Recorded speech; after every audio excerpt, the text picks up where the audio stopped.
મિત્રો, ઘણા સમયથી તમે મારા બધા વિડીયો જોયા. આજ મને મારા સ્ટુડન્ટ અને અનેક ભાઈઓ એવી રીતે સવાલ કર્યો હતો કે કિશનભાઈ કંઈક તમે શીખવાડતા હોય કે ટિપ્સ વાળા તમે મને વિડીયો કે રીલ્સ બનાવીને આપો જેથી અમને બધાને કામ આવે. તો પછી મેં ઘણા બધા સવાલો વિચાર્યા. એમાંથી પહેલો સવાલ એવો મને લાગ્યો છે કે ફેન્સી હીરાની અંદર, ફેન્સી ડાયમંડની અંદર તરખુણિયા કઈ રીતના મારવા. બધા લોકો તરખુણિયા મારે છે, એક સિસ્ટમ છે, 2 ક્લિક આમ લો, 1.5 ડિગ્રી ચડાવો, પણ ઓરિજિનલ સિસ્ટમ શું છે જેથી તમારો હીરો XXX અને સીધો XXX ના તરખુણિયાને જાળે મળી જાય એ રીતના તમને કઈ રીતના મારવા એ હું તમને શીખવાડું છું.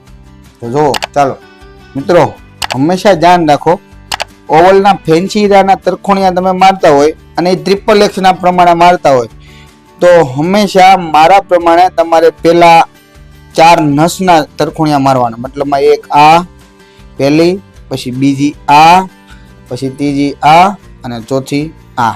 એટલે કઈ રીતના કે પહેલા આ નસના તરખુણિયા લાગ્યા, પછી આ તરખુણિયા આ નસના મારવાના છે. જેવા આ માર્યા છે એવો અંદાજ મારીને તમારે આમ મારવાના છે. આ બંને લાગી જાય પછી તમારે 3 નંબરના મારવાના છે. જેવા આ લાગ્યા છે એવા તમારે સેમ ટુ સેમ આ મારવાની ટ્રાય કરવાની છે. રેડી? એટલે આ રીતના તમારે પેલા 4 નસના તરખુણિયા મારવાના છે. 4 નસના તરખુણિયા સીધા થાશે કઈ રીતના એ તમને સમજાવું. શરૂઆત કરો છો તમે અહીંયાથી. જનરલી એવી સિસ્ટમ તમને કીધી છે કે આ પેલનું ગ્રીસ લેવલ કરો, સરેન લેવલ કરો, પછી 2 ડિગ્રી આ બાજુ લ્યો, 2 ક્લિક આ બાજુ લ્યો, 1.5 ડિગ્રી પ્લસ કરો. એટલે તરખુણી અહીંયાથી હાલ છે ને અહીંયાથી આમ કરી નાખવાનું છે. મારા પ્રમાણે સીધી ને સિમ્પલ તમને લેંગ્વેજમાં સમજાવું. કોઈ ડિગ્રી નહીં, કોઈ તરખોણિયાની 2 ક્લિકવું નહીં, કાંઈ નહીં. અંદાજથી મારવાના છે. તરખોણિયું આ ખૂણેથી ચાલુ થવું જોઈએ, પેલના 50% જ આવવું જોઈએ. આ પેલના આ તરખોણિયું 50% જ આવવું જોઈએ. આ નસ સીધી રહેવી જોઈએ. એટલે કઈ રીતના કે સમજો આ તરખોણિયું તમે મારો છો આમ, રેડી? અહીંયા 75% લઈ જવાનું છે. આ તરખોણી તમે મારો છો એટલે આ નસ હારો તમારી આમ ત્રાસી થતી જશે. એટલે પેલા તો આ તરખુણી આમ માર્યું છે તમે 50% પોગી ગયું, આ નસ ત્રાસી થઈ છે આ રીતે. રેડી? આ નસ છે તો કેટલી ત્રાસી કરવી એનો અંદાજ તમારે મારવાનો છે. મતલબ આ નસ કેટલી ત્રાસી કરવાની છે. નસ હંમેશા યાદ રાખવાનું, પેલું તરખુણી મારો એટલે 25% નસ બાજુના પેલમાં જવી જોઈએ. એટલે કે મોટો પ્રોબ્લેમ છે આપણે કે બોન બેઝલ નું વેરિએશન નથી આવતું, ધાર ધાડા પટલી રહી છે. એ વેરિએશન ધાર ધાડા પટલીનો તમારે ઓપ્શન નીકળી જાય. 25% બાજુ આવી જોઈએ. પછી તમારે શું કરવાનું છે, આ બધા તરખુણિયાનું સેટિંગ કરીને અહીંયાથી તમારે નસ ચાલુ કરવાની છે. બીજા તરખોણિયા અહીંયાથી તમે બીજું તરખોણિયું મારશો એટલે તરખોણિયું આમ લાગશે. રેડી? આ તરખોણિયું તમારે અહીંયા 50% સુધી જવા દેવાનું છે. આ પહેલેથી તમારે અનુમાન મારવાનું છે. 50% સુધી જવા દેવાનું છે. આમ મારો છો તમે આમ લાગશે, પણ આ નસ છે એ નસ સીધે સીધી વચ્ચે વચ આવી જવી જોઈએ ફરીથી. રેડી? એટલે શું જોવાનું છે તમારે ખાસ, આ તમે ડ્રોઈંગ કર્યું છે એટલે 19-20 છે. તમારે આ વેલી અને આ વેલી, આ બંનેની સાઈઝ એક સરખી રહેવી જોઈએ. જેટલી તમે જાડી વેલી આ બાજુ મારો છો એટલી જ જાડે તરખુણિયા તમારે આ બાજુ મારવાના છે. રેડી ને? એટલે એવી જ રીતના તમારે તરખુણિયા આયા મારો તો એ જ રીતના કરવાનું. પેલા 50% રેશિયો આપણી રીતે જોઈ લેવાનો છે. 50% કયું આવે, 75% અહીંયા આવશે. રેડી? અહીંથી તરખુણિયું મારવાનું ચાલુ કરો. આમ તરખુણિયું આમ લાગે એટલે અહીંયાથી 25% નસ તમારે આમ ત્રાસી થવી જોઈએ. પછી બીજું તરખુણિયું મારો એટલે તરખુણિયું અહીંથી ચાલુ કરવાનું છે. આ રીતના આમ લાગશે, આ રીતના એ તરખુણિયાને આયા પહોંચાડવાનું છે. રેડી? અને આ નસ જે આયા ગઈ છે એ નસને સીધે સીધી વચ્ચેથી લાવવાની છે. હવે આ નસ તો મારી દીધી, તરખુણિયા મારી દીધા. મોટો સવાલ એ છે કે નસ સીધી છે કે ત્રાસી. આ નસ સીધી છે કે ત્રાસી, એને ઈઝી વેમાં જોવું હોય તો કઈ રીતના જોવાય તમને યાદ રાખવાનું છે. વેલી બંનેની બાજુ બાજુમાં સરખી હોવી જોઈએ. આ બંને વેલી સરખી હોવી જોઈએ.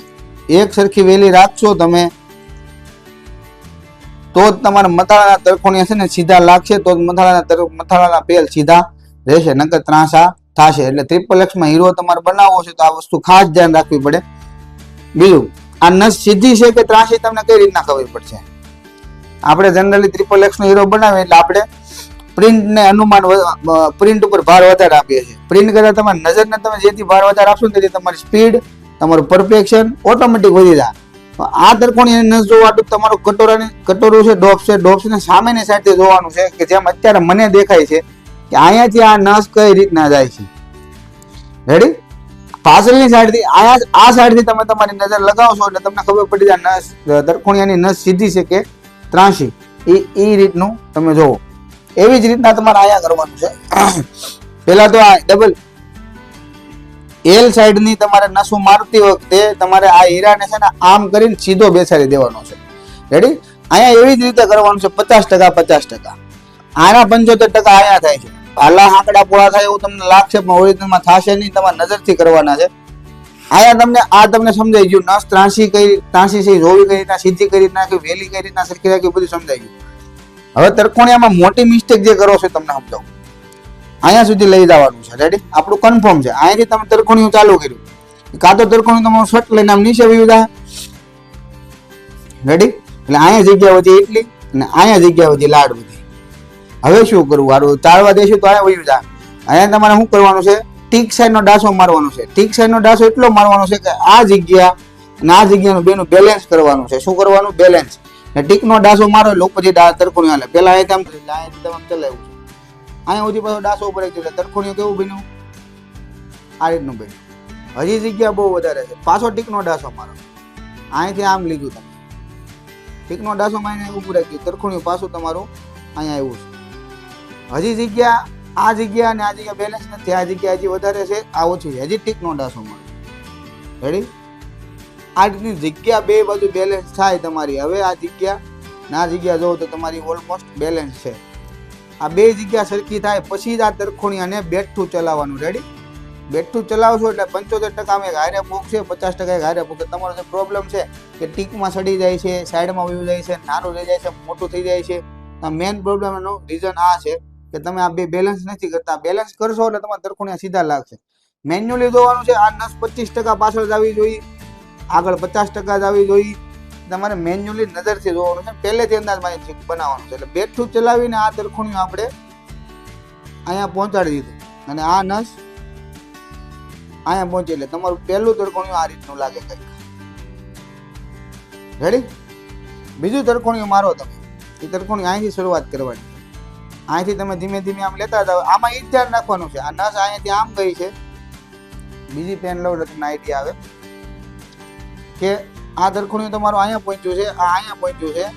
આ ત્રિકોણીયાને સીધી નસ, આ નસને સીધી કરવાની છે. આ ત્રિકોણીયા અહીંયા પહોંચાડવાનું છે. અહીંયા કેટલી જગ્યા છે તમારી પાસે અને આ જગ્યા કેટલી છે તમારી પાસે એ જોવાનું છે. બહુ વધારે છે ટીકનો ડાસો મારો, બીજું કાંઈ વિચારવાનું જ નહીં. ટીકનો ડાસો મારી પાસે લઈ જાઓ. નસ સીધી થઈ નથી થઈ જોવાનું, નથી થઈ તો બે બાજુ ચલાવવાનું. હજી આ જગ્યા કેટલી છે? આ બહુ બધી છે. પાસે ટીકનો ડાસો મારો, જગ્યા લેજો. ખાલી ટીકનો ડાસો મારો, સરખું કરો, બે બાજુ બેલેન્સ કરો. હવે કેટલી જગ્યા છે? બે બાજુ થઈ ગઈ. હવે આ ત્રિકોણીયાને બેઠું ચલાવો. રેડી? બેઠું ચલાવશો એટલે એક સાથે અહીંયા 75% પહોંચશે, અહીંયા 50% પહોંચશે. અહીંયા ઇન્ટેજ સમજો કે નસ આપણી ત્રાહી રહી ગઈ છે. હવે આ નસ જોવાટું મેં તમને કીધું સામેની સાઈડથી જોવાનું એટલે હું તમને અંદાજ મને ફેરવું છું. તો અહીંયાથી જોઉં છું તો આ નસ મને હજી અહીંયાથી આમ ત્રાસી દેખાય છે. હવે શું કરવાનું છે? અહીંયાથી ત્રિકોણીયાને ડાસો મારવાનો છે. અહીંયાથી આમાં ઉપાડવાનો પતલો ડાસો અને નસ સીધી કરી નાખો. રેડી? આ રીતના તમારે ત્રિકોણીયા મારવાના છે. આ રીતના ત્રિકોણીયા મારશો એટલે તમારા બધા ત્રિકોણીયા એક સરખા લાગશે. આ જે રીતના માર્યા એ જ રીતના આ મારવાના છે. ઓકે? સમજાઈ ગયું ને મિત્રો? તો આ રીતે આપણા છે ને ઓવલના હીરામાં ટ્રિપલ એક્સના હીરાના ત્રિકોણીયા આ રીતના લગાવવાના છે. રેડી? હવે આ 4 નસ હજી બાકી છે શોલ્ડરની. આ 4 નસના ત્રિકોણીયા તમારે જોવા માટે અમારો બીજો વિડીયો પાર્ટ 2 વિડીયો તમારે જોવો પડશે. અને આ જ વિડીયોને તમે વધારેમાં વધારે શેર કરો જેથી મને પ્રોત્સાહન મળે. જે તમે જે ડાયમંડ ફેન્સી ટ્રિપલ એક્સ બનાવવા માંગો છો કે બનાવો છો, તમારી જે નાની ટિપ્સમાં જે આટવાઓ છે ટિપ્સના બધા જ વિડીયો બનાવવાનું વિચારી રહ્યો છો તો મને પ્રોત્સાહન મળે એવું તમે કરો.